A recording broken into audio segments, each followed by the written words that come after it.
Okay. Welcome back, everyone, from lunch. We've got 2 lectures to follow, but just after Peter addresses the question that someone asked just before lunch, which you wanted to... Oh, yes, that's right. I've been given a little bit of thought about the remark of the young lady. I think it was you, about the demand and supply of the venture capitalists.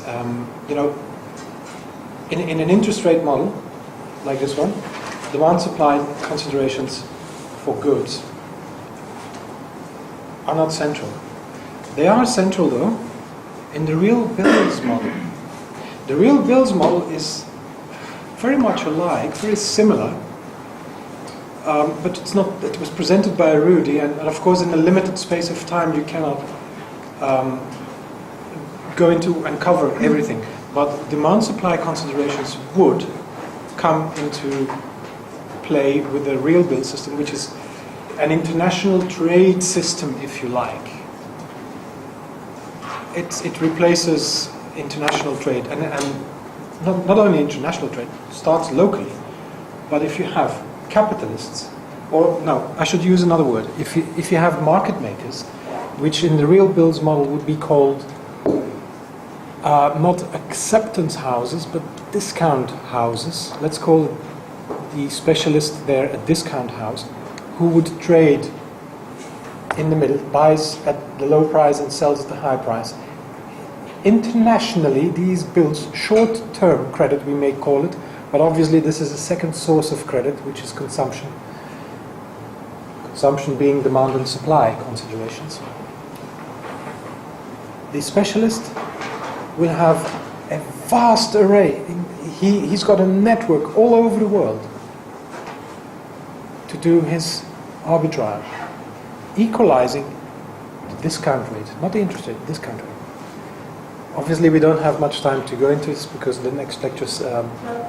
Thank you very much for trying to answer. That was not exactly my question, but I think there is not enough time for us to discuss now. Afterwards. We can do that. Afterwards, right. Sorry, that was all I'm saying today. I'll keep quiet from that. So now we have the lecture scheduled as GOFO basis and falling gold prices. So that will be the second half of the lecture. The first half of the lecture is going to be a very quick introduction to the futures market, backwardation and contango. So I will need the whiteboard for that. Thank you. So, futures market. Does anyone know where the first futures market was developed? It was developed in Japan, and it was in the 18th century for rice. So you had a market that was created for the delivery of rice at a certain time in the future, with the price negotiated now. Okay? So there are 2 things to think about, sort of, in a futures market. You've got the underlying good on which the future is based, and you have the futures contract itself. Okay? So just think about those 2 things. So let's start from very, very simple, from a simple base, and develop the concept higher and higher, and sort of show how futures markets in agriculture can be applied to futures markets in gold under a fiat regime, which is different, but not that much different. Okay? So I want you all to consider this an annual apple harvest. Okay? So once a year you have an apple harvest. So come the season, the prices at this local market in the village where these apples are brought to reflect how bounteous or not the harvest had been. So it's not hard to imagine in that scenario, you've got an annual apple harvest and people wanting apples, but you've only got apples sort of at that time of year, that a market for future apple delivery might develop prior to harvest season.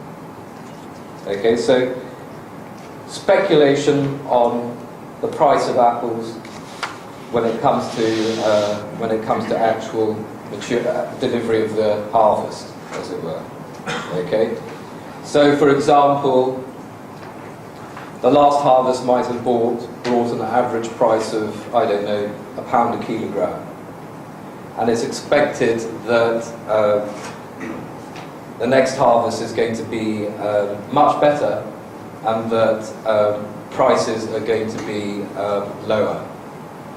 Okay, so a market in the future, in apples delivered in the future with the price negotiated now, a futures market would develop. Okay, and if apples cleared at last harvest, if they cleared at, let's say, 10, and the market is expecting a much bigger harvest this year, what is the futures price likely to be at a premium or a discount to 10? Discount. Okay, discount. Now, someone who writes an apple future, sells an apple future for gold, doesn't have the ability to hedge their exposure. Okay, because there are no apples basically before harvest. Okay, so there's no way for someone who's written a futures contract in this village with the apple harvest, there's no way for them to hedge their exposure. And that's just because apples in this particular scenario don't exist prior to harvest. Okay? So you have to think about that as well, the availability of the underlying good behind the future. So when you don't have the ability to hedge the underlying exposure,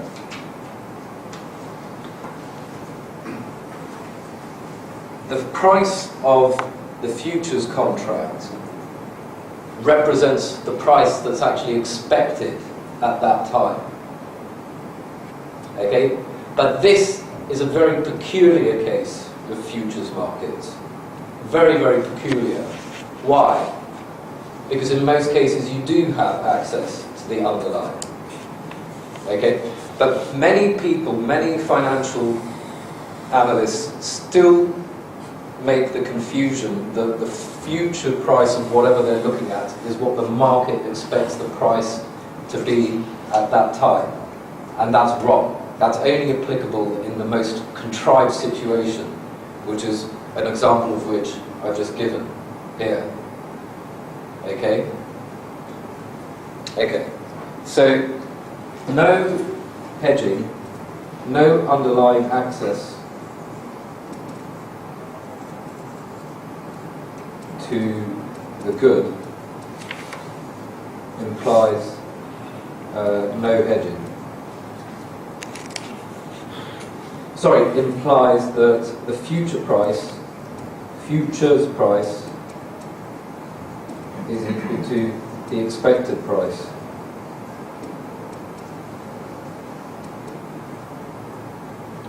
Now, what happens if these underwriters can source apples out of season? Would that change the nature of what the futures price curve would say from what it says currently? Well, it would. It would. Okay? So, in that previous example, the fact that apples will be abundant in the future does not change the fact that apples are scarce now, as it were. So it would be likely to command a price at least comparable to the last season.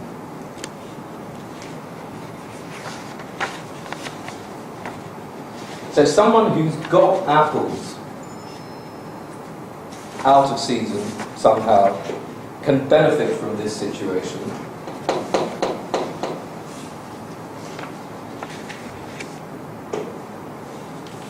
Because what they would do is they would start selling apples for 9 and buying this for 7. Okay, so when you have the ability to hedge your underlying futures position, as it were, as a writer, the curve changes, but it's still saying the same thing, though, basically. So what would happen is that the person that has access to apples will bring this curve progressively flatter. Right, okay? Is that clear? It keeps the price more constant, is what you're saying.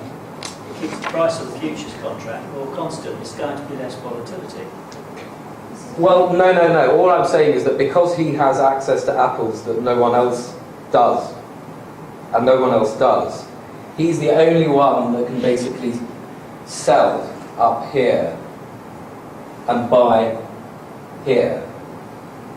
So we don't have a common market. We have a market that's effectively dominated by one individual. No, because he's not got any apple exposure at the end of the day, because he's sold apples here and he's buying apples here. He's just making the most out of an arbitrage opportunity that other people don't have access to. And in the process of him doing that, he's bringing this curve out of a steep thingy. I'm not going to call it, but I'll call it, out of a steep backwardation into a less steep backwardation. Okay, I know we're arguing technically here, but you know, apples are a common good. Yeah. So why should one particular individual have access to apples when the rest of the Well, no, market doesn't? that's what I've said. I'm not going further into why he does have that ability. Yeah. You know, I'm just saying that he does. So it doesn't keep the price of the contract constant then? No, because he has that ability, or anyone that would have that ability, they will take the arbitrage opportunity that they see there, but they'll stop doing it if it becomes flat or moves into contango the other way. They'll only do it because there's this premium for apples nearer the present than there is when there's a glut expected from the harvest, basically. Okay? So when you have the ability to warehouse or store the underlying, then the nature of what the futures curve tells you changes. Okay? So the vast majority of goods you can warehouse and store. Okay? So the futures price curve doesn't tell you the expected price in the future of that underlying good by the market. Okay? That's what I want. The point that I want you to get in your heads here is that there are goods which you can and cannot warehouse and store. Okay? We'll take the concept further. Excuse me. This is temporary monopoly, you assume. It's just an example. I, In what way is this a you monopoly? have a monopoly at a certain time. After that time, everyone has access, or more people have access. Yeah. And that. So This is still valid if many people have underlying access to the underlying, not just one person. yeah. This example is still Yeah, valid. that's fine. So there are real life examples of that. There are quite a few actually, because you can have, for example, the patent of rice by like Monsanto, and this crop is okay at this time, but later many more varieties of rice can exist. So you have or coffee. You have the only coffee that technology can allow these kind of examples. Because you have a monopoly for a short period of time, and after that, other people can catch up for various reasons. This is still valid if I said everybody had access to it. Okay. There's no. I'm not trying to say that someone has a monopoly and is able to do this. I'm saying if this was the situation beforehand, and then people had a different situation and had access to apples, then this would still happen. It's just that everybody would do it, not just the one person who has access to the apples, basically. This is also assuming the stock-to-flow ratio of apples is less than 1. I'm not assuming anything about stocks to flow. Why? Because if you have a commodity that's got more stock than flow, this shouldn't exist. No, you're taking the argument further here than I want to at the moment. Yeah. Sandy, can I just sort of say here? Yeah. I think, are you just simply saying that with some goods you can warehouse and with some you can't? I am saying that. I'm saying that you have to bear that in the back of your mind for what I'm going to say going forward.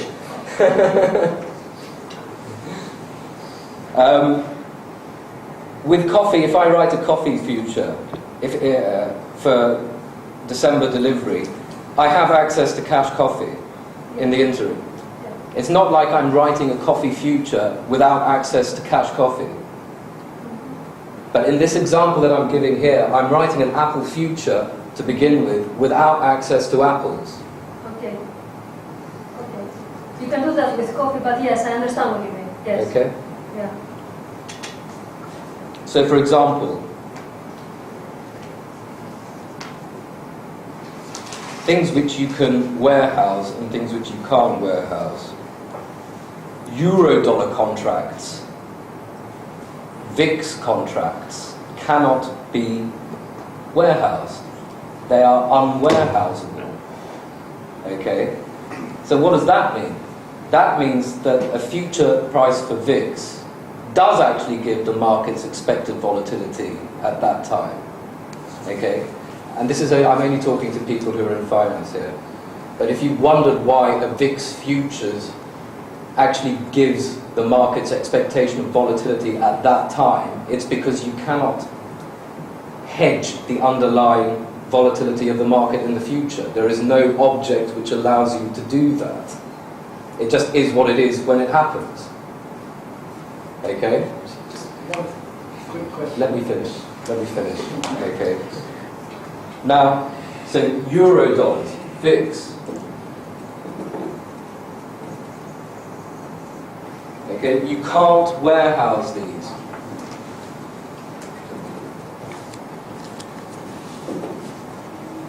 Now, what about corn and silver? Or copper? Are these things warehousable? Yes. They are. Copper is now, and copper is the same in 5 months' time. But the volatility of the market now is not the same as the volatility of the market in 5 months' time. Okay? Understand the difference.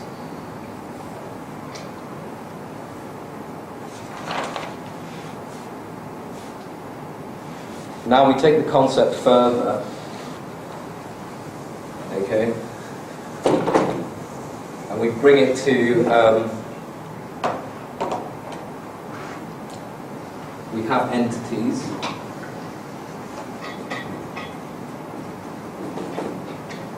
And we said that some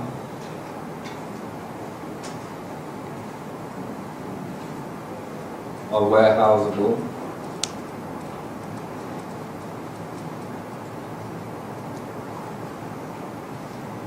And you can refine that further. You can buy cash coffee and sell coffee futures. Is there an underlying market for borrowing and lending cash coffee? No. Well, there might be, but I don't think it's very active. So you have a further refinement from warehousable goods to lendable goods.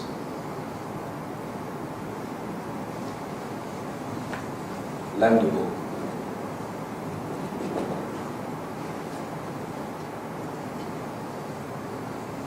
So can anyone think of something that's warehouseable and lendable? Metal commodities, gold, Yeah, apart from gold. Platinum, aluminium, copper. platinum, palladium, copper. You know, so there are a few things, but not many, that are not only warehouseable, but they're also directly lendable themselves. Maybe.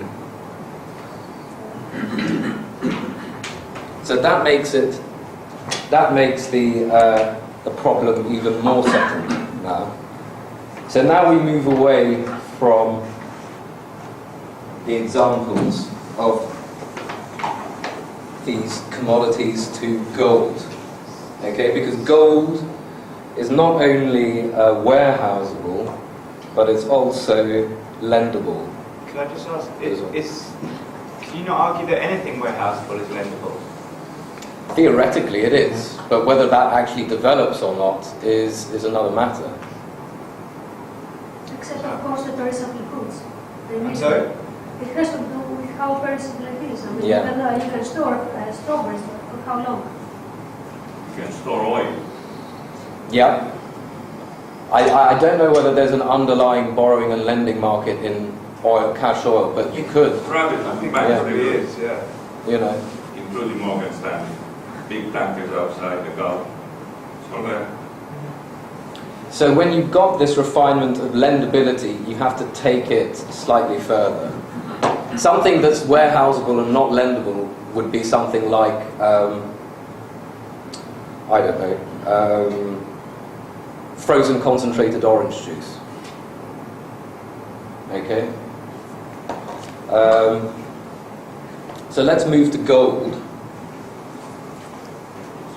And take it to the next step.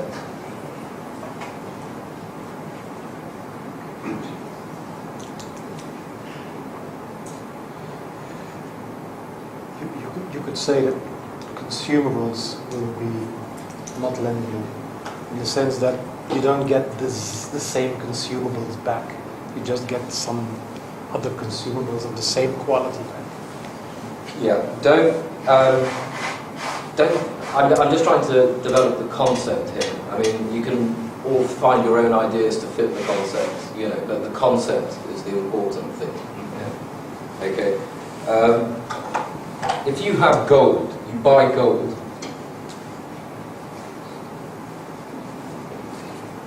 and you sell a 6-month future,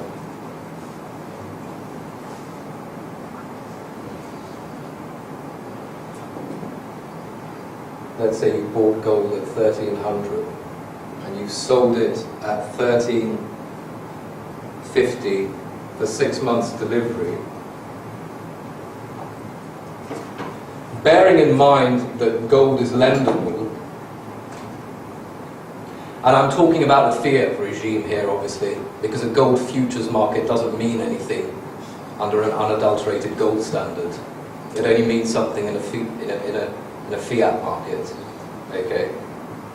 So if you're doing this, buying and selling for 6 months delivery, what can you do with the gold in the interim? Lease it. You can lease it. Okay.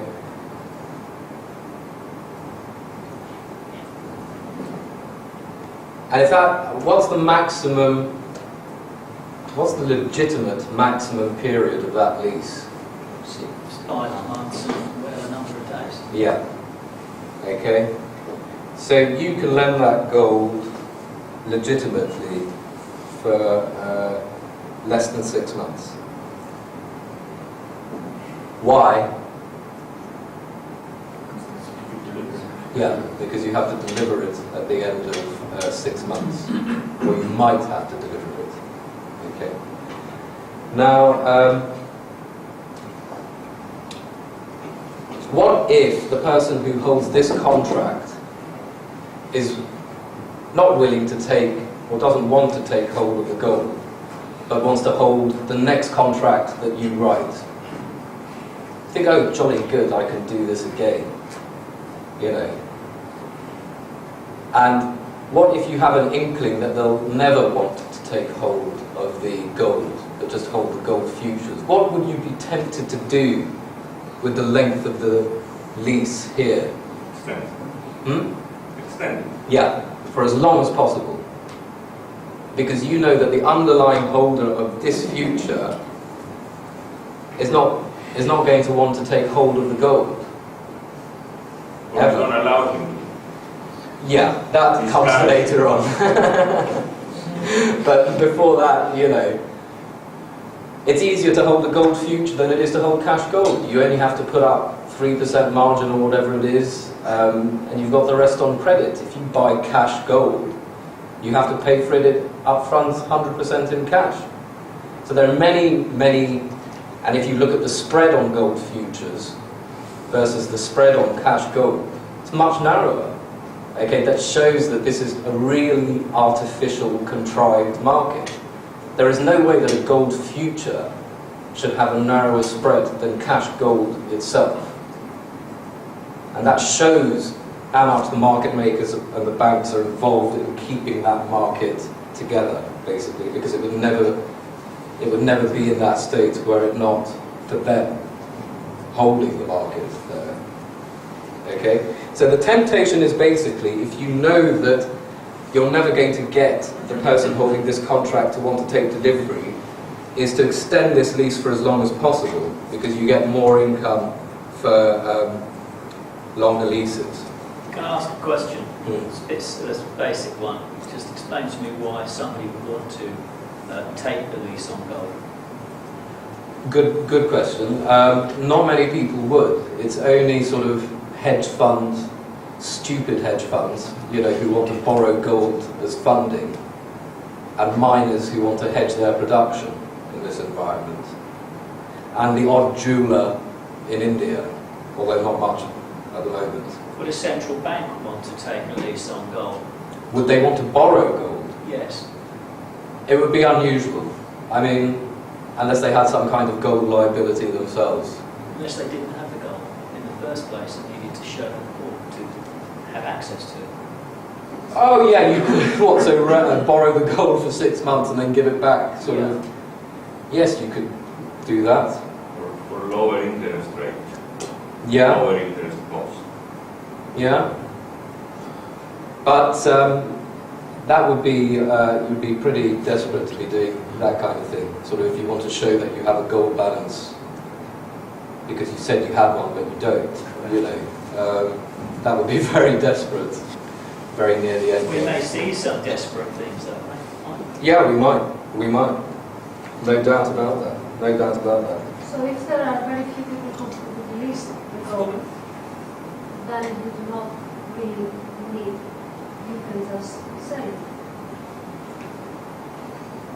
No, because you want your gold back. You can think, okay, I will buy that, but when I will need it, at a lower No, we're price. developing this further, this further, because buying gold doesn't mean anything. It's like it's a grammatical, it's a nonsense sentence. It's a nonsense statement. Buying gold, nothing.